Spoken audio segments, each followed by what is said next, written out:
เบื่อหน่ายลาน้องสาวเอ้ยเป็นห่วงน้องเมื่อไรฝากแต่เสียง ตัวเป็นจังหวะดีตัวมือ อย่าลืมอายผู้อยู่ไกลใจอาวรณ์คนงาม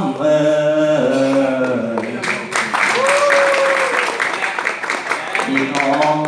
ตลอดเนื้อทองสาวบ้านก็ต้องเจ้าลืมอายแล้วบ่ชาวตั้งทุ่งนาเรางามแล้วสีนกใจเคยพออยู่บนศาลา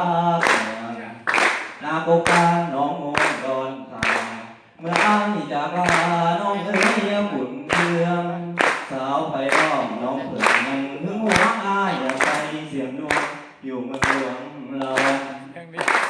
วันเห็นหน้าเรามือหาบ่าบน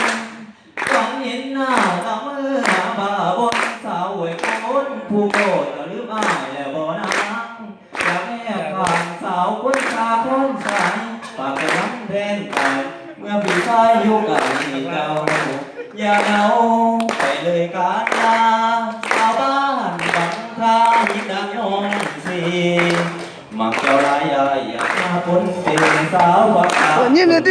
ยวเฝ้ามีผู้กองหมายปองสาวบ้านสะพานที่ทุ่งขนาดสาวบ้านแม่บ้านม่วงสาวสุธิบ้านกูอย่าหลอกลวงหากว่าเห็นพุ่มพวงอายสิม่วนที่เห็นหน้าสาวสาวเนี่ยสาวคำที่เห็นหน้าสาวสาวเนี่ยสาวคำหน้าห้องน้ำเป็นน้อยลงมอนนี่คือใส่แก่งจากนักวันเสียป้อยหอยเอาสาวกระดองทนแพงอายยังแพงบนหอยกินสาวบ้านสิบหน้าเดี๋ยวต้องจุ่มพอสาวทุกคนไอ้ยังจืออยากมาหาสู้มือคือน้องที่อุ่นใจท่านเม้นดังเป็นผู้เกี่ยมอนสาวบ้านดอนคนงามห่วงถูกย้ำเมื่อไก่เจ้า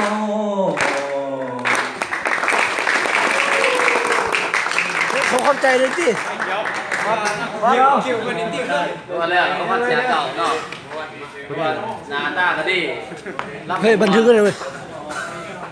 เดี๋ยวจะตอบตี